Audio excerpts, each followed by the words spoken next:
This is one of the trucks that I built the masters for. It's a 6'5" or 5'6" Bettendorf truck, and there's three separate parts. All three parts are made out of resin, and then I had springs custom made for the truck. So as you can see, it's fully sprung. Now, of the questions I've been asked over the last little while since I started this group, one was, how did I make molds or pour the mold rubber in? What did I use to create the mold form or box? This is the mold, the actual mold for the bolster for this truck.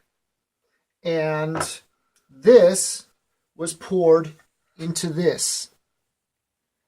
As you can see, this mold form is made out of styrene plastic, and there are rubber bands around it. The rubber bands serve one purpose.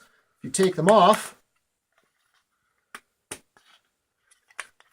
this end comes off. I built it this way because if this end can be pulled off after the mold is cured, the mold can be pulled out far easier. And I hope this helps Travis, because that was one of his specific questions as to how to make permanent molds. He told me that he was making them currently out of Legos, and I've known a number of people who've done that. He said that they tend to leak. Yes, they're not, designed for this type of thing. They work, but I prefer this. It's a permanent mold, and I can make a mold out of it at any time I want, and as long as I keep it covered, it stays clean, and there's you get a lot of uses out of it. Because basically I use a lot of bolsters. This is the mold for one of the side frames that I made that go with this bolster.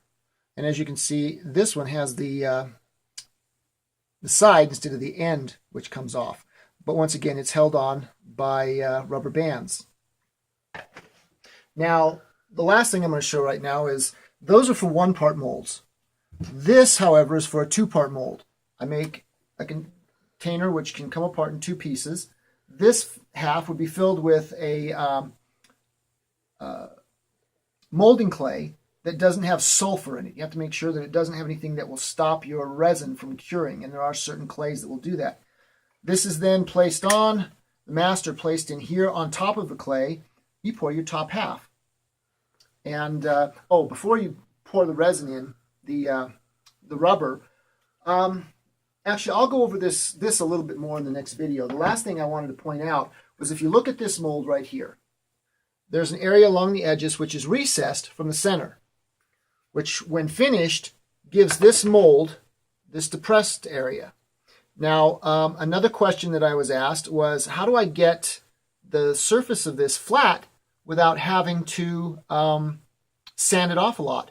Well, that's where an extra piece of plastic comes in. You cut it to the proper length and width. It fits down into the center of the mold here, and it just lays on top of the resin. The plastic, at least for the first 2 or 3 dozen casts, won't stick to the resin. It'll just pop right off. After a while, it'll start to stick. So you'll have to get a new piece of plastic, but that's relatively inexpensive. I've also used aluminum, flat 1/8 inch pieces of aluminum in here, and that works well too. But again, with the resin, it'll eventually stick. I'm not exactly sure the reason is. I think it just wears and takes the oils out of the plastic, and it starts to stick. So anyway, that's how to create a one-part mold.